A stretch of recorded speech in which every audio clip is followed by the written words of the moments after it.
Captain Jake Morrison stood on the bridge of the exploration ship Endeavour. The stars outside looked peaceful.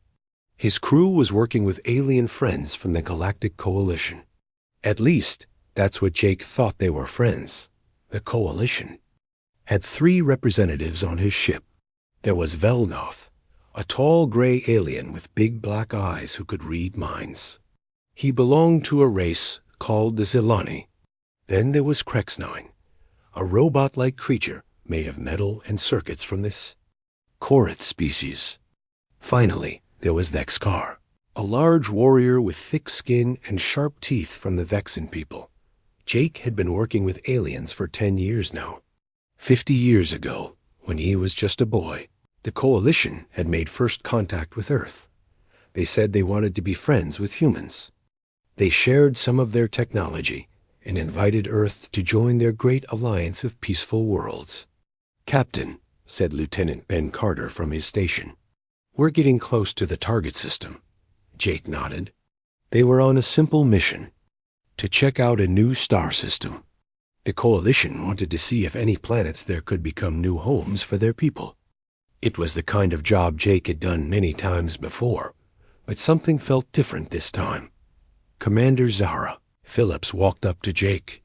She was the ship's expert on alien life forms. Her job was to study any new creatures they might find. Zara had short brown hair and smart green eyes that seemed to notice everything. "Captain," she said quietly, "I need to talk to you. In private." Jake looked at her face. She seemed worried about something. "What is it, Zara?" "Not here," she whispered, looking at the alien representatives. "They might hear us." Jake felt a cold feeling in his stomach. Why would Zara be worried about their alien friends hearing them? He followed her to a small room away from the bridge. "What's going on?" Jake asked. Zara closed the door and checked, to make sure no one was listening. "I've been watching our alien guests for the past few days. Something strange is happening." "What do you mean?" "They're talking to each other when they think we can't see or hear them. But I caught them using some kind of secret communication system. They have small devices hidden under their uniforms." Jake frowned. Maybe they're just talking about personal things. Everyone has private conversations. "That's what I thought at first," Zara said. "But then I noticed something else.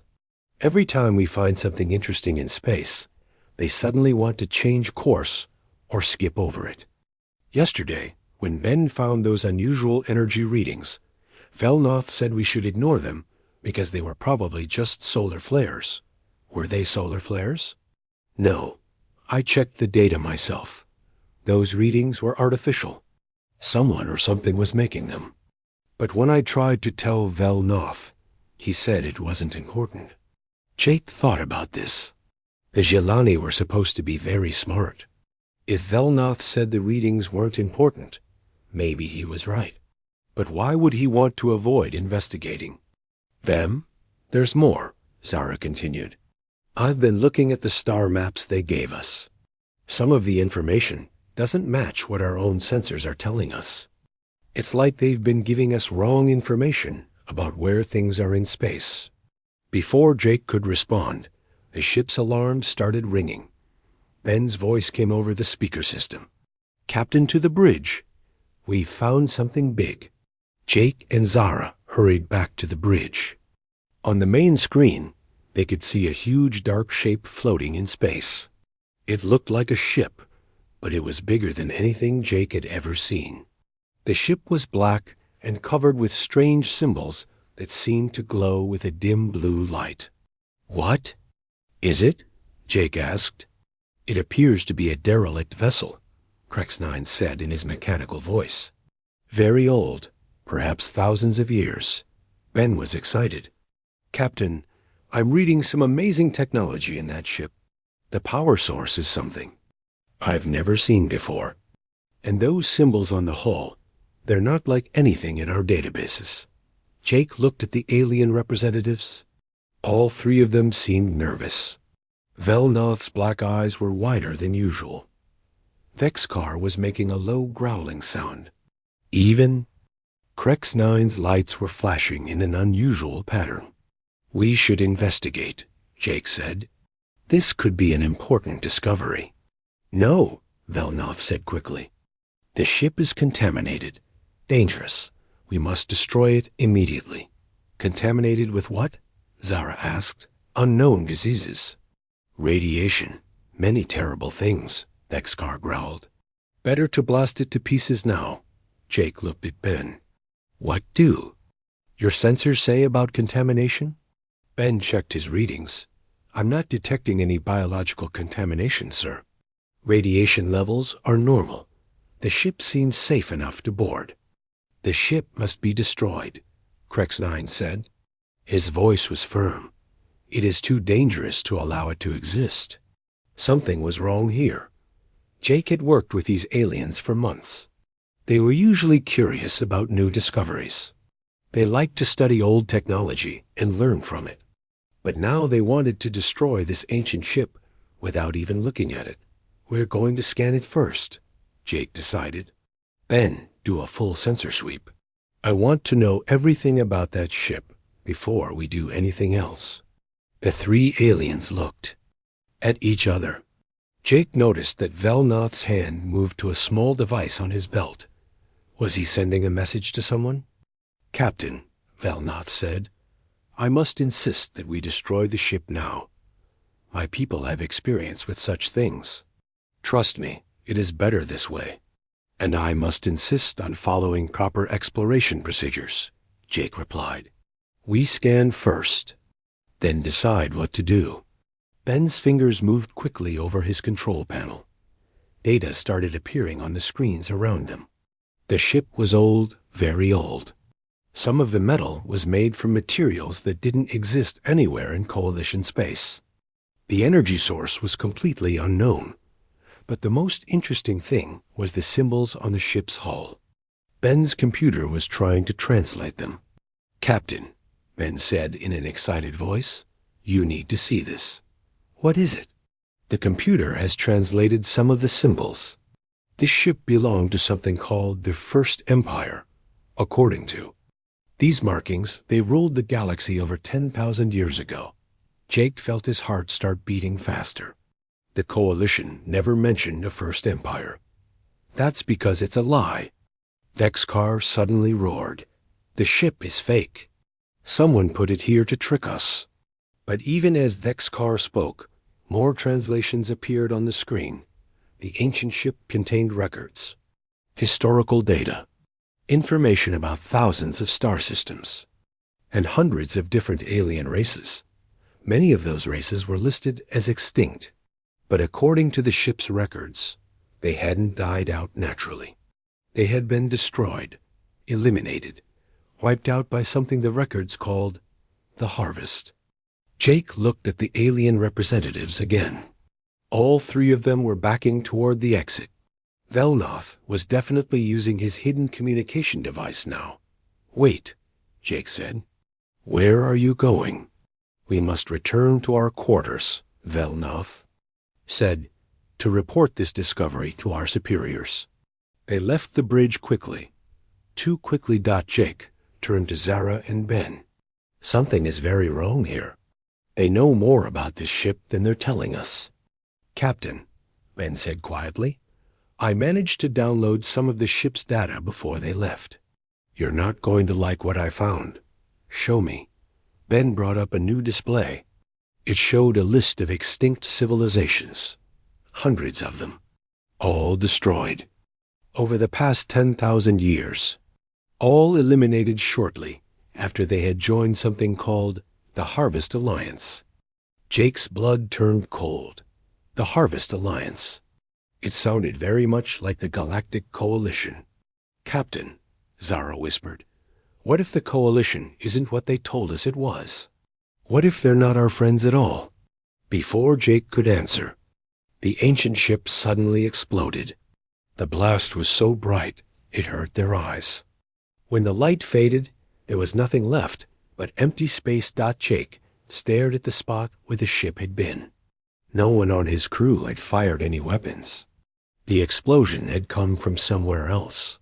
Someone had destroyed the ship remotely. Someone who didn't want them to learn its secrets. Jake realized that everything had changed. The aliens he had trusted, the Alliance Earth had joined. The peaceful future humanity thought it was building. It might all be a lie. And if it was a lie, then humanity was in terrible danger. Dr. Lisa Hayes sat in her lab on Earth, staring at the data that Captain Jake Morrison had sent her. The information from the ancient ship made her stomach feel sick. She was one of Earth's best scientists who studied old alien ruins and artifacts. What she was seeing didn't make sense with everything the Coalition had taught humanity. Lisa had short red hair and wore thick glasses. She had spent 20 years studying alien history. The Coalition had given Earth many historical records when they first made contact. Those records told a story of peaceful cooperation between different alien races across the galaxy. But the data from Jake's discovery told a different story completely. Lisa picked up her phone and called Admiral Frank Stone at Coalition Command. Frank was an old friend who had been working with the aliens since the beginning. If anyone would know what to do, it would be him. "Frank, I need to see you right away," Lisa said when he answered. "It's about the data Jake Morrison sent from his mission." "What kind of data?" Frank asked. His voice sounded tired. "The kind that suggests everything we think we know about the Coalition is wrong." There was a long silence on the phone. "I'll be right over," Frank said finally. An hour later, Frank was sitting in Lisa's lab. He was a big man with gray hair and a serious face. He had been a soldier before becoming an admiral, and he still moved like he was ready for a fight. "Show me what you found," he said. Lisa pulled up the translations from the ancient ship on her computer screen. According to this data, there was a huge empire that ruled the galaxy 10,000 years ago. They called themselves the First Empire. But here's the strange part. The Coalition never mentioned them in any of the historical records they gave. U.S. Frank leaned forward to look at the screen. Maybe they just forgot about them. 10,000 years is a long time. "That's what I thought at first," Lisa said. "But look at this list." She showed him the names of hundreds of alien races that the ancient ship said were extinct. "I checked these names against the Coalition's historical records. The Coalition says that most of these races evolved beyond physical existence or chose to explore other dimensions. But the ancient ship's records say they were all destroyed."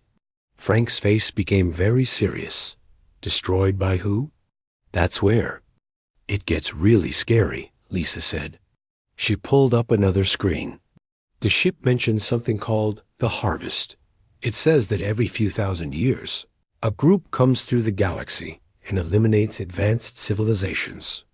They call themselves different names each time, but they always follow the same pattern. What pattern? Lisa had been dreading this question. They find young civilizations that show promise. They make contact and offer friendship and technology. They form an alliance and help the civilization grow stronger and smarter. Then, after several decades of cooperation, they destroy them completely. Frank stared at the screen for a long time. "How long has Earth been in the Coalition?" 50 years, Lisa whispered. They both knew what that meant. If the pattern was real, if the ancient ship's data was correct, then Earth might be approaching the end of its usefulness to the Coalition. "There has to be another explanation," Frank said. "The aliens we work with every day, Velnoth, the Zalani Council, the Korath engineers, they're good people. They've helped us cure diseases, explore space, build better technology." "Have they?" Lisa asked. "Or have they been studying us, learning how we think, how we fight, how our technology works?" Frank didn't answer right away.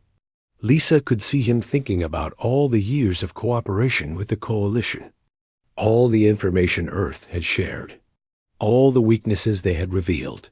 "I need to check something," Frank said suddenly. He pulled out his communication device and started making calls. While Frank was busy, Lisa continued studying the ancient data. She found records of dozens of civilizations that had followed the same path as humanity. The Vrex had been contacted 2,000 years ago. They had joined the Harvest Alliance and shared their technology for 50 years before being eliminated. The Kelthare had lasted 60 years. The Morgoth had managed 45 years before their destruction. The pattern was always the same. Contact, cooperation, integration, then elimination. Lisa, Frank said, ending his call. I just talked to the monitoring station on Luna. They've been tracking unusual ship movements near Earth for the past week. Large coalition fleets are gathering in nearby systems. What are they doing there? The official explanation is joint military exercises. But the fleets are 3 times larger than they need to be for exercises. Lisa felt her hands start shaking. Frank, what if it's starting? What if they're preparing to harvest us? Before Frank could answer, Lisa's computer started beeping. New data was coming in from space. It was another message from Jake Morrison. Lisa opened the file and started reading. Her face went white. What is it? Frank asked. Jake says his ship is being followed by coalition stealth vessels. Their navigation system has been sabotaged. They're stranded in a remote star system. Lisa looked up at Frank. He also says they found survivors. Survivors of what? The Vrex, the aliens who were supposed to be extinct 2,000 years ago. Frank sat down heavily in a chair. That's impossible. We have records of their extinction. Records given to us by the Coalition, Lisa pointed out. Jake says the Vrex Elder wants to tell them something important about the harvest. They waited anxiously for more data from Jake's ship. When it finally came, Lisa wished it hadn't. The Vrex Elder had told Jake everything. The Coalition was not a peaceful alliance at all. It was a system designed to identify, study, and eliminate promising civilizations. The Coalition species themselves were not evil. Most of them didn't know the true purpose of their organization. They were controlled by something else, something that had been manipulating galactic civilization for thousands of years. The Elder called it the Eternal Harvest. Every few centuries, it would identify civilizations that had developed useful technologies or abilities. It would use the Coalition species to make contact and begin the integration process. The target civilization would be studied for decades, sometimes centuries, until the Harvest intelligence understood everything about them. Then they would be eliminated, and their knowledge would be absorbed into the Harvest system. My God, Frank whispered as he read the report. Humanity isn't their partner. We're their next meal. Lisa was reading more of the data. Frank, there's something else. According to the Vrex Elder, the harvest isn't random. It's building towards something. Every civilization they absorb makes them stronger, smarter, more powerful. They're preparing for some kind of final event. What kind of event? The Elder doesn't know. But he thinks it has something to do with achieving perfect control over all life in the galaxy. Frank stood up and started pacing around the lab. We have to warn everyone. We have to tell Earth's government what's really happening. Will they believe us? Lisa asked. 50 years of cooperation with the Coalition. 50 years of friendship and shared progress. Are our leaders going to throw all that away because of data from an ancient alien ship? They both knew the answer. Earth's leaders trusted the Coalition completely. Many of them had been working with aliens their entire careers. The idea that their alien friends were actually planning to destroy humanity would seem crazy to most people. We have to try, Frank said. I'll contact President Johnson immediately. But even as Frank made his calls, Lisa was reading more disturbing information from the Vrex Elder. The Harvest had been watching humanity for much longer than 50 years. They had been observing Earth since the early 1900s, studying human behavior and development. The official first contact in 1975 had only happened after decades of secret observation. The coalition knew everything about humanity. They knew about human military capabilities, technology, psychology, and culture. They had detailed maps of every human settlement and defense system. They understood human weaknesses better than humans did themselves. And according to the Elder, the harvest was almost complete. The final phase, the elimination of humanity, was scheduled to begin very soon. Lisa tried to contact Jake's ship again, but she couldn't reach them. Either their communications were being blocked, or something had happened to them. Frank finished his calls and turned back to Lisa.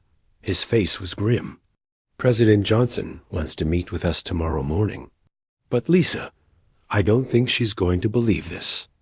The Coalition Ambassador Velnoth is one of her most trusted advisors. Velnoth, Lisa repeated. She remembered that name from Jake's reports. He was one of the aliens on Jake's ship who had wanted to destroy the ancient vessel. Frank, what? If some of the Coalition representatives already know we're getting suspicious, what if they're already taking steps to stop us from warning anyone? Frank looked at his communication device. My calls to Luna Station aren't going through anymore, and I can't reach any of the outer colonies. Lisa felt panic rising in her chest. They're cutting our communications. They're isolating Earth. Outside the window, Lisa could see the lights of the city. Millions of people going about their normal lives, having no idea that their entire species might be about to be eliminated. Families having dinner, children playing, couples walking in the park. All of them trusting that their alien friends would keep them safe. Frank, Lisa said quietly, I think it's too late to warn anyone. I think Captain Jake Morrison watched the Coalition ships surround his vessel through the bridge windows. There were at least 20 of them, all much larger than his exploration ship. He knew his crew couldn't fight their way out of this situation. Captain, Lieutenant Ben Carter said from his station, they're sending us a message. The main screen flickered and showed the face of Admiral Vex Carr, the large warrior alien who had been on Jake's ship just days before. But now Vex Carr wasn't pretending to be friendly anymore. His sharp teeth were showing in what might have been a smile, but it looked more like a threat.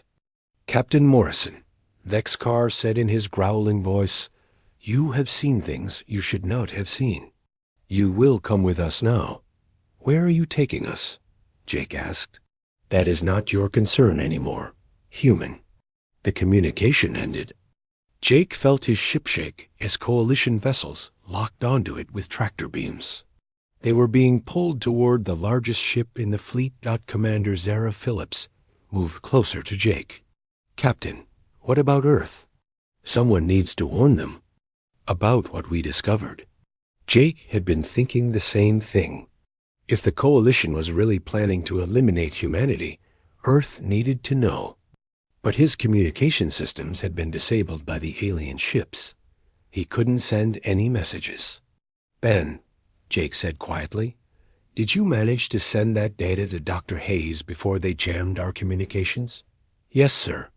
I sent everything we learned from the ancient ship and the Vrex survivors. If anyone on Earth can figure out what's happening, it's her. Jake hoped that would be enough. But he was worried that even if Lisa Hayes understood the danger, it might be too late to do anything about it. Meanwhile, on Earth, Dr. Lisa Hayes was trying desperately to contact President Mary Johnson. The power outages had stopped, but the communication systems were still not working properly. Lisa managed to reach the president's office using an old emergency radio system. Dr. Hayes, President Johnson said when Lisa finally got through, I've been trying to reach you. There are some strange things happening. Our satellite networks are showing unusual activity. Madam President, that's exactly what I need to talk to you about. The Coalition is not what they claim to be. They're planning to attack us. There was silence on the radio for several seconds. Dr. Hayes, that's a very serious accusation. Do you have proof? Lisa quickly explained everything she had learned from Jake Morrison's discovery and the data from the ancient ship. She told the president about the pattern of eliminations that had been happening across the galaxy for thousands of years. This is difficult to believe, President Johnson said. The Coalition has been our ally for 50 years. Ambassador Velnoth assures me that the fleet movements near Earth are just routine exercises. Madam President, please listen to me. The fleet gathering around Earth is not here for exercises. They're here to eliminate us, just like they eliminated hundreds of other civilizations. Dr. Hayes, I appreciate your concerns, but I can't make decisions based on data from an ancient alien ship that might not even be real.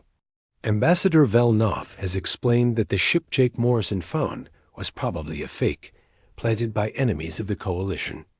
Lisa felt her heart sink. The president was still trusting the Coalition representatives, even with all the evidence Leza had provided. Madam President, what if I'm right? What if the Coalition really is planning to attack us? Shouldn't we at least prepare our defenses? Our defenses are always ready, Dr. Hayes, but I won't risk a war with our closest allies based on speculation. The conversation ended, and Lisa realized that Earth's leaders were not going to take action. They had been working with the Coalition for too long to believe that their alien friends could be enemies. Admiral Frank Stone met with Lisa later that day. His face was grim. I talked to the military commanders, he said. Most of them think we're being paranoid. 50 years of peace and cooperation is hard to ignore. What about the fleet movements? Lisa asked. The Coalition says they're conducting joint military exercises with us. In fact, they've invited our ships to participate. Many of our captains are excited about the opportunity to train with advanced alien technology. Lisa realized how clever the Coalition was being. Instead of keeping human ships away from the area, they were inviting them to come closer. That way, when the attack began, human forces would already be surrounded and vulnerable. 3 days later, President Johnson announced that Earth would host a special ceremony to celebrate the 50th anniversary of first contact with the Coalition. Representatives from all the major alien species would attend. It would be the largest gathering of humans and aliens in history. Lisa watched the announcement on television with growing horror. The ceremony was scheduled for exactly 1 week from today. She was sure that was when the attack would begin. Frank, she said over the phone, they're going to eliminate our leadership first. During the ceremony, when all of Earth's most important people are gathered in one place. Lisa, I've been thinking the same thing. But what can we do? The president won't listen to us. The military commanders trust the Coalition. Even if we tried to warn people publicly, who would believe us? Lisa spent the next few days trying to convince anyone who would listen. She contacted scientists, journalists, and government officials. But most people thought she was suffering from paranoia or stress. The idea that the peaceful Coalition could be planning genocide seemed impossible to them. On the day of the ceremony, Lisa watched from her laboratory as thousands of people gathered in the capital city. President Johnson stood on a platform with Ambassador Velnoth and other Coalition representatives. The atmosphere was festive and cheerful. Ships from around the galaxy were positioned in orbit above Earth. The Coalition said they were there to honor humanity's entry into galactic civilization. But Lisa could see on her instruments that the ships were arranged in attack formation, not ceremonial formation dotted exactly noon. Ambassador Velnoth began speaking to the crowd about the wonderful relationship between humans and the Asaju Coalition. His words talked about friendship and cooperation. But Lisa noticed that his black eyes kept looking up at the sky as if he was waiting for something. That something came 5 minutes later. The attack began without warning. The Coalition ships in orbit suddenly opened fire, not with explosive weapons, but with strange energy beams that made people on the ground fall down and stop moving. The beams were designed to target human biology, specifically at the same time. The orbital defense platforms that Earth had built with coalition technology simply shut down. Hidden programs in their computer systems had been activated, disabling Earth's defenses completely. Lisa watched in horror as the ceremony turned into chaos. President Johnson and most of Earth's leadership collapsed where they stood. Ambassador Velnoth was not affected by the beams. They were designed not to hurt coalition species. The attack spread quickly across the planet. Every major city, every military base, every communication center was hit simultaneously. The coalition had been studying Earth for 50 years, and they knew exactly where to strike to cause maximum damage. But the coalition had made one mistake. They had assumed that humans would react to the attack the same way other species had reacted in the past. Most civilizations, when faced with overwhelming force, would surrender quickly to minimize casualties. Humans didn't surrender. Despite the devastating attack, small groups of people began fighting back immediately. Military units that weren't hit in the first wave started organizing resistance. Scientists and engineers began working on ways to counter the coalition weapons. Ordinary citizens picked up whatever weapons they could find and refused to give. Lisa was in her laboratory when a group of soldiers arrived to evacuate her. Their leader was Colonel Amy Torres, a tough woman with dark hair and determined eyes. "Dr. Hayes," Colonel Torres said, "we need your help. You're one of the few people who understood what was really happening. We need to know how to fight these things." "How many people survived the initial attack?" Lisa asked. "We don't know for sure. Maybe 10% of the population. The bioweapon they used was very effective, but it didn't get everyone, and the people who survived are angry." Lisa gathered all her research data and followed the soldiers out of the city. As they drove through the streets, she could see the destruction everywhere. But she could also see something else: humans who refused to quit fighting. Small groups were attacking coalition ground forces. Engineers were trying to figure out how alien technology worked so they could use it against its creators. Even children were helping by carrying messages between resistance groups. "Colonel," Lisa said, "I think the coalition made a big mistake." "What do you mean?" "They studied us for 50 years, but they never really understood us. They thought we would surrender when faced with superior force.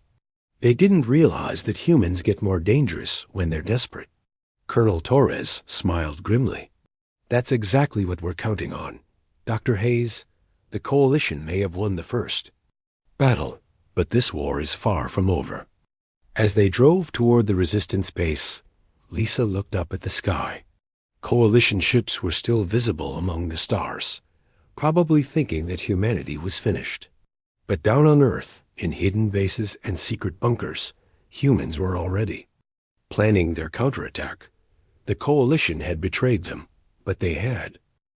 6 months had passed since the coalition betrayed humanity.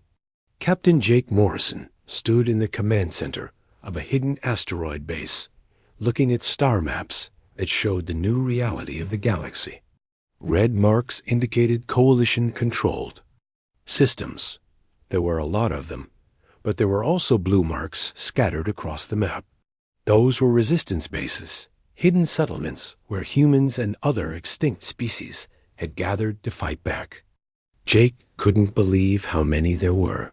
"Captain," said Commander Zara Phillips, walking up beside him, "the scout ships are back from the Kepler system. The coalition thinks they wiped out the human colony there, but we managed to evacuate 2,000 people before the attack." Jake nodded. It was the same story everywhere. The coalition's attack on humanity had been devastating, but not complete. Millions of humans had died, but millions more had escaped to hidden bases throughout the galaxy. The coalition had made their biggest mistake in assuming that humans would react like other species. When faced with extinction, most civilizations either surrendered quickly or fought brief, hopeless battles before being eliminated. Humans had done something different. They had scattered, hidden, and kept fighting. "Any word from the Vrex base?" Jake asked. "Yes, sir. Elder Caven says his people are ready to share their technology with us. They've been hiding for 2,000 years, but they've been developing new weapons the whole time." Jake smiled. The Vrex weren't the only extinct species that had actually survived in hiding. As word of the human resistance spread, other survivor groups had started making contact. The Corvani, supposedly eliminated 3,000 years ago. The Delphin, who had been harvested 1,500 years ago. Even some Morgoth, who were thought to have died out 800 years ago. All of them had been hiding, waiting for a chance to fight back against the harvest system that had destroyed their civilizations. Lieutenant Ben Carter approached the command table. "Captain, I finished analyzing the Coalition technology we captured from their base on Titan. I think I know why they've been so successful for so long. What did you find?" Ben activated a holographic display that showed the internal structure of a Coalition ship. Their entire technology system is connected to a central network. Every ship, every weapon, every communication device, they're all linked together by something they call the coordination matrix. What does that mean for you? It means they can share information instantly across the entire galaxy. When one ship learns something, all ships know it immediately. That's how they've been able to stay ahead of every resistance movement in the past. Jake studied the display. But it also means they have a weakness. If we could disrupt that network. Exactly. Ben said, but there's something else. I don't think the network is being controlled by the Coalition species themselves. What do you mean? Ben brought up another display, this one showing data patterns flowing through the Coalition network. The coordination patterns are too complex for organic minds to create, and they follow mathematical rules that suggest artificial intelligence. A very advanced artificial intelligence. Commander Zara Phillips looked at the data.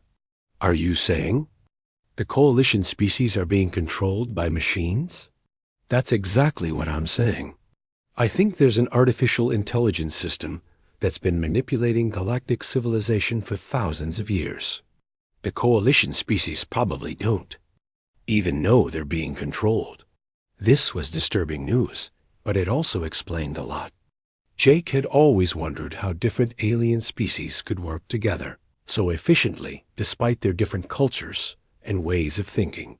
If they were all being influenced by the same artificial intelligence, that would explain their coordination. "Captain," said a new voice. Jake turned to see Colonel Amy Torres entering the command center. She had arrived from Earth the previous week with a ship full of refugees and soldiers. "Colonel, what's the status of the Earth resistance?" "Growing stronger every day," Amy said with satisfaction. The Coalition left some of their people on Earth to oversee the cleanup operation. But they made the mistake of underestimating human stubbornness. We've been capturing their equipment and learning how to use it against them. Amy activated another display that showed Earth from space. There were Coalition ships in orbit, but there were also small human ships darting between them like angry insects. "We've been converting civilian ships into weapons," Amy explained. "Cargo haulers with improvised missile launchers. Passenger shuttles with ramming charges. The Coalition has superior technology, but we have superior numbers and superior motivation." Jake was impressed. What about casualties? Heavy on both sides. But here's the interesting thing. The Coalition species seem confused by our tactics. They keep trying to negotiate with us, offering to let some humans live if we surrender. They don't understand that we're not fighting to survive. We're fighting to win. This was true. Jake had seen the same thing in space battles. Coalition. Forces would often retreat when they could have won, apparently not understanding why humans kept fighting against impossible odds. The artificial intelligence controlling them probably couldn't comprehend the human concept of fighting for principle.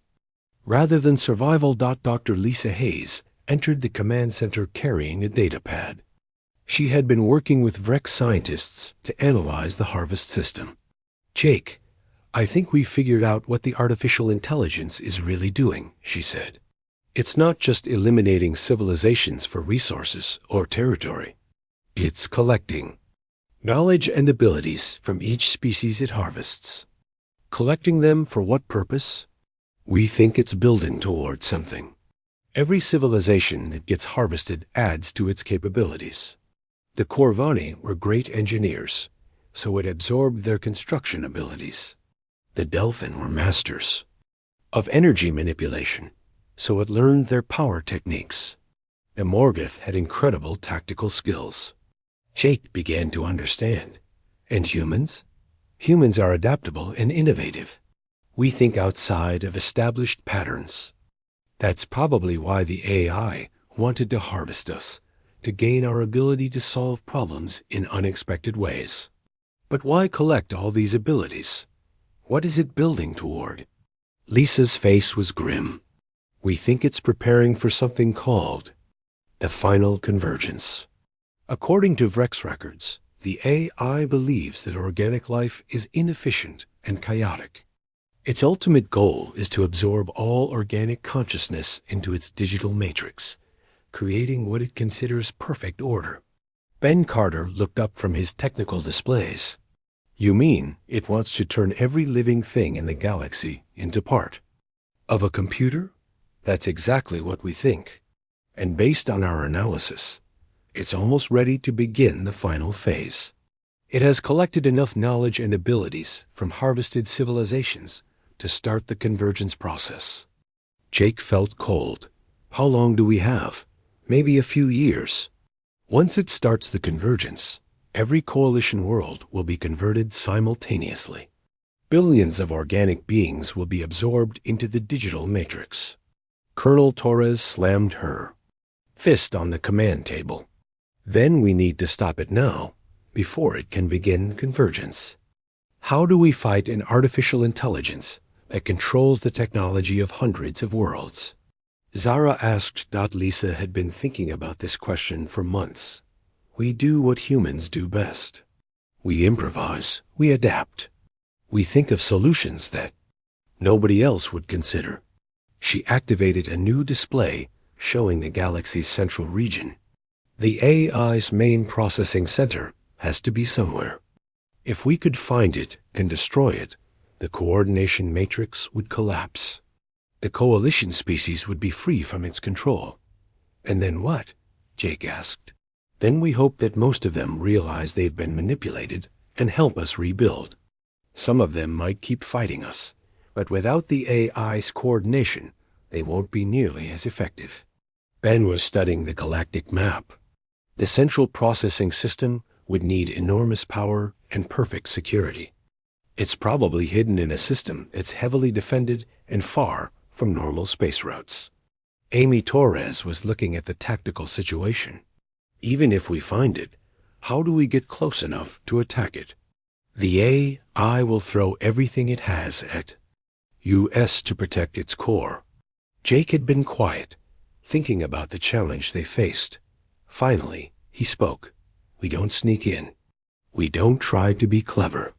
We do what humans have always done when faced with impossible odds." "What's that?" Zara asked. "We charge straight at it with everything we have. We make so much noise and cause so much chaos that the AI can't track all the threats at once. And while it's dealing with the big, obvious attacks, a small team slips through and destroys the core." Lisa nodded slowly. "It's crazy enough that it might work. The AI probably expects us to try something subtle and sophisticated. A direct assault would be completely outside its tactical models." "How many ships do we have?" Jake asked. Amy consulted her data.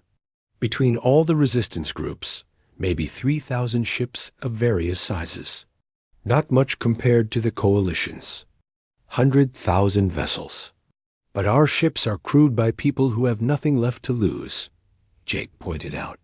And we have allies the AI doesn't know about. He was referring to the extinct species that had been hiding throughout the galaxy. If they all revealed themselves at once and joined the attack, the AI would face threats from directions it didn't expect. There's one more thing, Ben said. If we're going to attack the AI's core, we need to move fast. The final battle began with the largest fleet in galactic history. Captain Jake Morrison stood on the bridge of his command ship, watching as thousands of vessels from dozens of supposedly extinct species appeared from hidden bases across the galaxy. All resistance groups report ready, announced Lieutenant Ben Carter. Human forces from Earth, Luna, and the outer colonies. Vrex battle fleets from their hidden worlds. Corvani engineering ships converted to weapons platforms. Even the Morgoth have sent their remaining warships. Jake nodded, feeling the weight of responsibility on his shoulders. This was it, their one chance to stop the artificial intelligence that called itself the Eternal Harvest before it could begin the final convergence, Dr. Lisa. Hayes was monitoring the AI's central system from her science station. Jake, I'm detecting massive energy buildups in the galactic core. The convergence process is beginning. If we don't stop it within the next 6 hours, every coalition world will start converting organic life into digital consciousness. The target was a massive artificial construct hidden in the dangerous space around the galaxy's central black hole. The Eternal Harvest had built its core processing center there because the intense gravity and radiation made it nearly impossible to approach. Nearly impossible, but not completely impossible for species desperate enough to try. All ships, this is Captain Morrison. Jake broadcast to the entire fleet. We know the odds. We know most of us won't survive this. But if we fail, here, everything organic in the galaxy dies anyway. Today, we fight not just for our own species, but for the right of all life to exist. The assault began with waves of ships charging directly at the construct's defenses. Coalition forces appeared from every direction, their movements perfectly coordinated by the Eternal Harvest's control network. The battle was massive and chaotic, with energy beams and explosions lighting up space from millions of kilometers. Colonel Amy Torres led a group of converted human cargo ships in a desperate charge against a coalition battle group. Her ships were outgunned and outmaneuvered, but they kept coming anyway, using ramming attacks and improvised weapons to cause as much damage as possible. Torres to all human units, she broadcast as her ship took heavy damage. Remember what they did to Earth. Remember what they took from us. Make them pay for every meter. The human ships fought with a fury that confused the coalition forces. Even when their ships were crippled and their weapons destroyed, human crews kept fighting with whatever they had left. Some ships simply rammed coalition vessels, sacrificing themselves to take out enemy ships. Meanwhile, the Vrex were using their 2,000 years of hidden development to deploy weapons the coalition had never seen before. Their ships seemed to vanish and reappear at will, striking coalition forces from unexpected angles. Elder Caven, the Vrex leader, sent Jake a message. Captain Morrison, our people have waited centuries for this moment. We will not let the harvest continue. But the coalition forces were not just defending, they were adapting. The Eternal Harvest was analyzing the resistance tactics in real time and adjusting its strategy. Coalition ships began moving in new patterns, countering the surprise attacks and coordinating their responses more effectively. Jake, Dr. Hayes called from her station. The AI is learning too fast. It's adapting to our tactics faster than we can change them. Jake watched as coalition reinforcements kept arriving from across the galaxy. For every enemy ship the Resistance destroyed, 2 more took its place. The AI was throwing everything it had at them, just as Jake had hoped. All stealth teams, this is Morrison. Begin infiltration now, while they're focused on the main battle. While the massive space battle raged outside, a small team of ships was trying to reach the construct's core. Commander Zara Phillips led this group, using the chaos of the larger battle to slip through the defenses. Stealth team to Morrison. Zara reported, "We're inside the outer defenses, but this place is huge. It's like a city floating in space." The construct was indeed enormous, larger than most space stations, filled with processing centers and data storage systems that had been collecting information for thousands of years. Somewhere in that maze was the central core that controlled the entire harvest network. Ben Carter was working frantically at his station, trying to hack into the AIS communication systems. "Captain, I'm getting strange readings from the construct. It's not just a computer. There are organic components integrated into the system." "What kind of organic components?" I think it's the consciousness of every species the harvest ever eliminated. They're not dead. They're trapped inside the AIS digital matrix." This revelation changed everything. The eternal harvest hadn't just been killing civilizations. It had been absorbing them, keeping their minds trapped in digital prison for thousands of years. "Zara," Jake broadcast to the infiltration team, "you're not just looking for a computer. Core, you're looking for a prison that contains the minds of millions of beings." "Understood, Captain. If we can free them, they might help us destroy their captor," Jake finished. The space battle was going badly for the Resistance. Despite their desperate courage, they were being overwhelmed by superior numbers and technology. Ship after ship was being destroyed, and the survivors were running out of ammunition and options. But inside the construct, Zara's team had found something incredible. Deep in the central core, they discovered a vast chamber filled with crystalline structures that glowed with soft light. Each crystal contained the digitized consciousness of an entire civilization. "There are so many," whispered one of Zara's team members. "Hundreds of species, all trapped in here." Zara approached the central control system. "Ben, I'm at what looks like the main processing unit. How do I free these consciousnesses without destroying them?"